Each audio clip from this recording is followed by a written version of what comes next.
Good morning, guys, and welcome back to Mark Anthony's Music Picks. Today I'm on episode 80, and I'm excited for this episode because I'm going to be revisiting one of my favorite previous episodes from last year, which was episode number 38, DJ Sprinkles. That episode, for whatever reason, ended up being my most popular episode. It got a lot of comments and I got a lot of views. For whatever reason, the YouTube algorithm kind of like moved it up into the ranks, and I don't know why. I mean, I feel like it's just as good as any of my other episodes, but it could be because DJ Sprinkles is kind of reclusive and hard to find information on, so maybe I'm one of the few people that actually is putting any information out about Sprinkles and getting it out there. But anyways, today I have 5 more Sprinkles tracks that I want to review for you guys. And if you remember in the last episode, I talked a little bit about Terry's history. And he grew up in Minnesota. He was born in Minnesota and raised in Missouri. And if you think about the person that she has become now as an artist, I can't think of a worse place to have grown up, right? Given the circumstances and the type of people that Terry was most likely surrounded with during his formative years. Imagine being able to be magically whisked away to Delaware. Hi. I'm in Delaware. I mean, I honestly feel bad for him. So, but it is also worth noting that some of the most interesting and productive artists that I've ever come across in my life are people that have had to overcome really difficult obstacles and cross boundaries. And I really applaud Terry for that. And in some regards, I'm glad that, although I wouldn't wish suffering on anybody, I'm glad that that suffering has been able to fuel his music over the years. So thank you so much, Terry. And let's get started with reviewing these records. My first one here is this here. This is a Frank and Tony record from around 2014. And if you guys remember, Frank and Tony is Francis Harris and Anthony Collins. Now, Francis Harris is known for making very sad, melancholic house. And Anthony Collins is a very well-respected house music producer that sort of has a cult following. Like, he doesn't really get, like, huge gigs or huge media promotion. But if you go and look at his records on Discogs, you'll see tons of them have reviews, and a lot of people are really into them. And this is Frank and Tony is like the amalgamation of those two sounds, like Anthony's straight up house sound and Francis's sad sound, and they sort of fused and made this really slow-mo, deep house, for lack of a better term, that came out in about 2012. And I would say from 2012 to 2015, these two, Frank and Tony, were pretty much the kings of the rooftop, high heel, bendy straw, sippy drink, like house music scene. Like they were just like everywhere, and people were playing their tracks and they were producing and, just cranking out hit after hit. And for whatever reason, they paired up with Sprinkles here for this hit called Companion. It's the A-side on this record here. And it turned out to be like a really, really sweet sounding house music gem. The synths in it are super soft. It's uber daytime and very gentle with very nice, like almost like that UK vocal sample that was very popular around 2014, 2015, where they would take a sample and kind of wobble the pitch a little bit. And it all just came together into this great 10-minute track that is really one of the best gems in Sprinkles' catalog.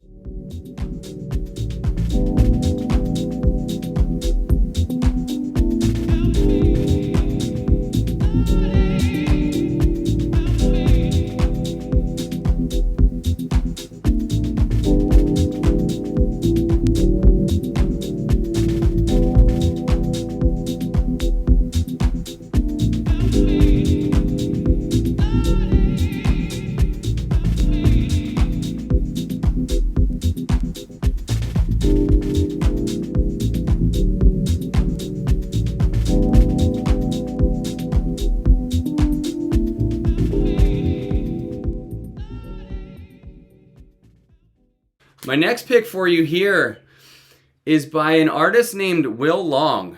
Now, Will Long is probably one of the purest deep house producers that's ever come along.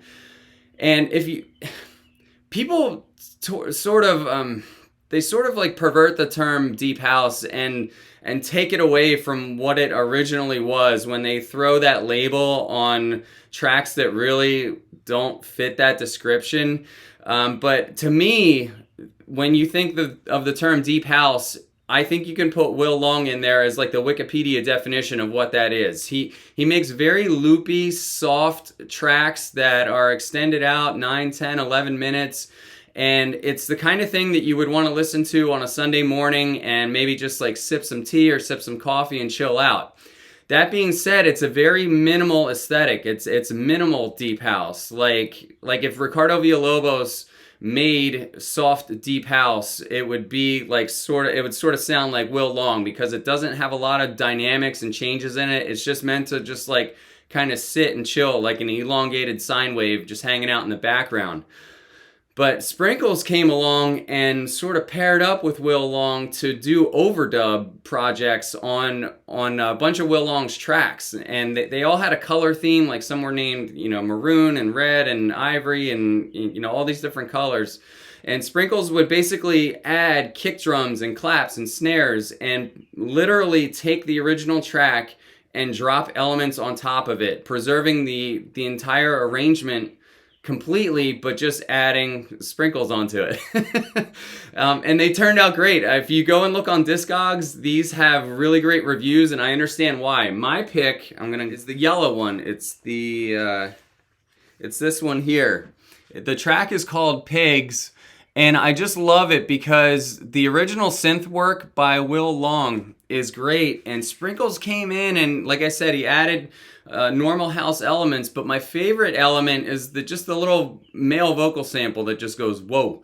And as simple as that is, a one-word vocal sample, it just kind of like wraps the whole track up and puts a little bow on it, and I just think it turned out great. And to me, this is like driving down the road. This is more like evening, getting a little hazy, heading towards dusk in the middle of the summer. But man, what a mood does this create here. And also, I just want to say, great artwork. I love the little sketches here.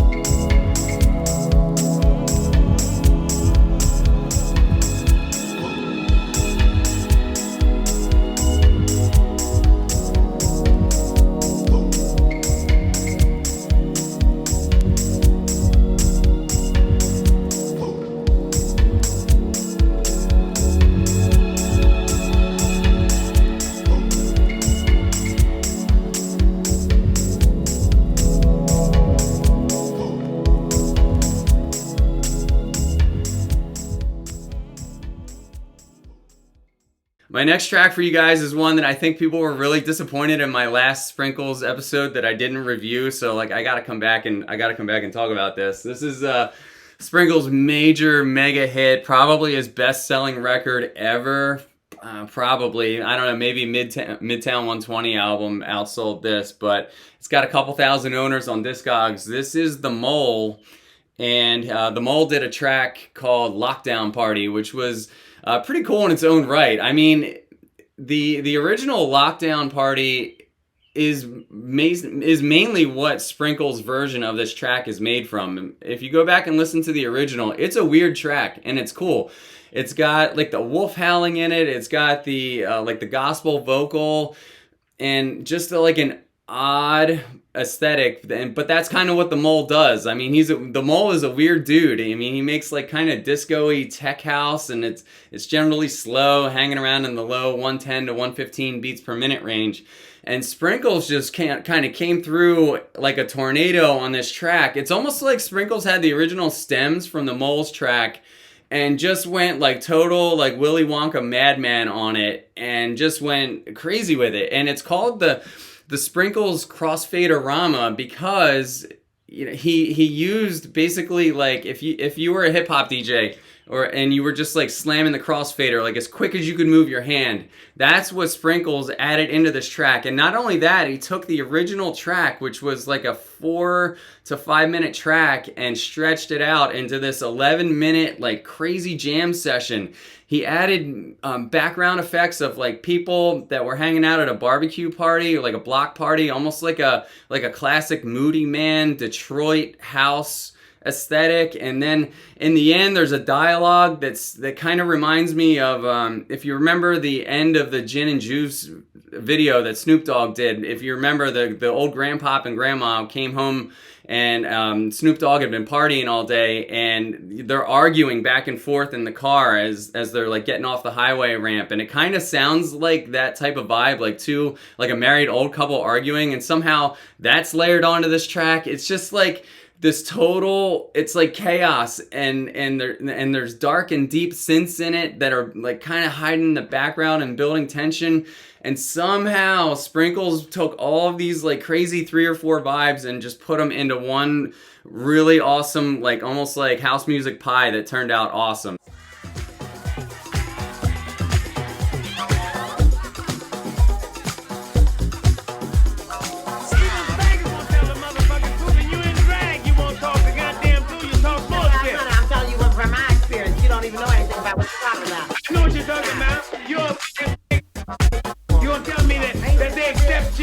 Walking in with a big hang down, and you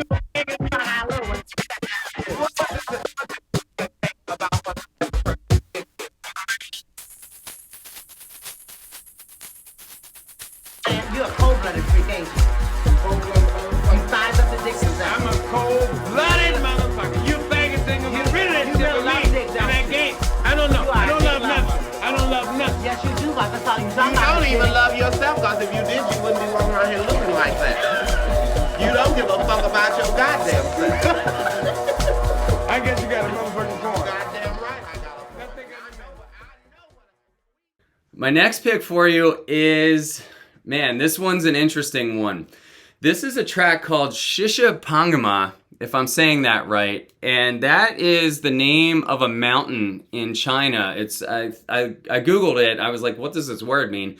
Shisha Pangama is the 14th highest mountain peak in the world, and I guess Simon Fisher Turner, who's the original composer of this, felt inspired enough by the mountain to write a track and name it after that. But Simon Fisher Turner is like a songwriter, composer, pop song composer that has been producing music since the early 70s, but this track actually he released in 2015, and it's a really nice ambient, like it's almost like classical ambient, and it stretches out for 11 minutes, and it's got some of the most unique sounding melodies in it that I've ever heard. There's just something so perfectly satisfying about them that just kind of like gets like right at your heartstrings, the way that it sounds. And if I could describe the aesthetic of the synths in here, it basically reminds me of, if you think of like Apollo space missions, or like the radio chatter, or almost like the Morse code signals that would be sent in, to a spaceship in the 60s and 70s. For some reason, when I hear the synth in this, it sort of reminds me of this like old retro space age sound. And I would love to know if anybody can tell me what that synth plugin is, or what the name of it is, or the style. Like I don't even know how to ask you that. But how do you make that sound? If anybody can tell me, I would love to know. But anyways, getting back on track, Sprinkles, I don't know how he paired up with Simon Fisher Turner on this, but he did, and he did another one of those overdub treatments where he basically took the original, kept all of the arrangement intact, and dropped a really crazy good house beat over it. If you look on Discogs, some people swear by the original and some people love the Sprinkles rendition of it. I think it just matters the context that you're trying to play it in. Like if you want to just chill at home, there's plenty of warmth and bass even in the original mix to really satisfy you at home. The problem is it doesn't have a kick. It has bass and low frequencies that move around and modulate, but it doesn't have a kick. So if you're playing for a dance floor, you're probably going to have to opt in for the Sprinkles version. But man, I'm glad that this exists.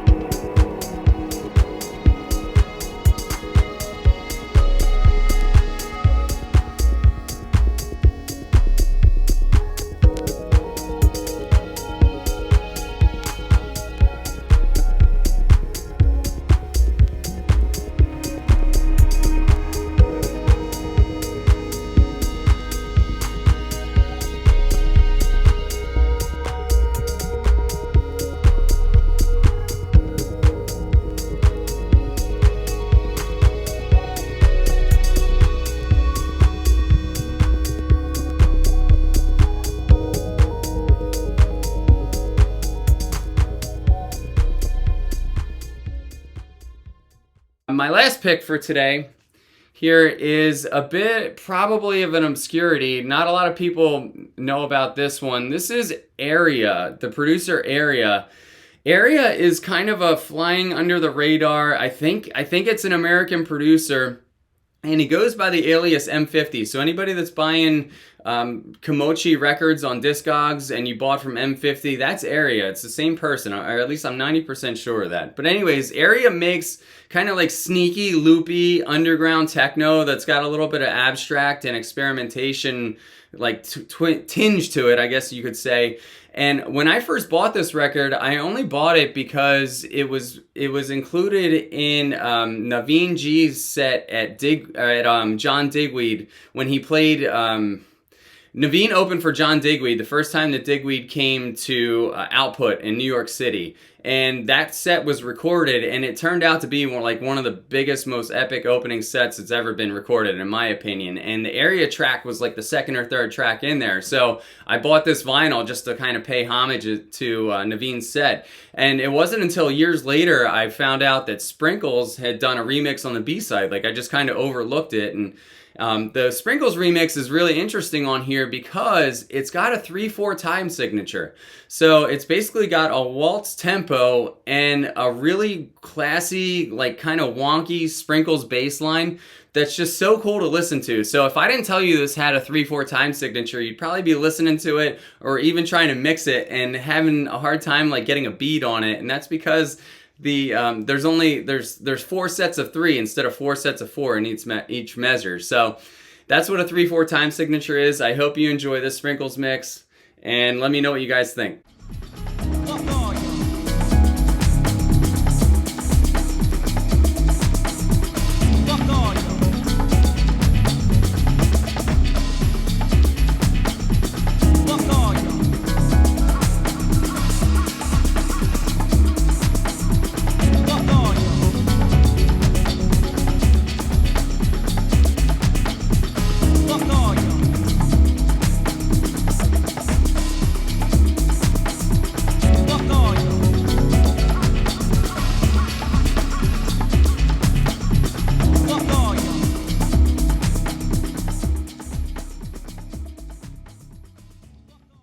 And that's all for this episode today, guys. I hope you guys enjoyed these Sprinkle picks.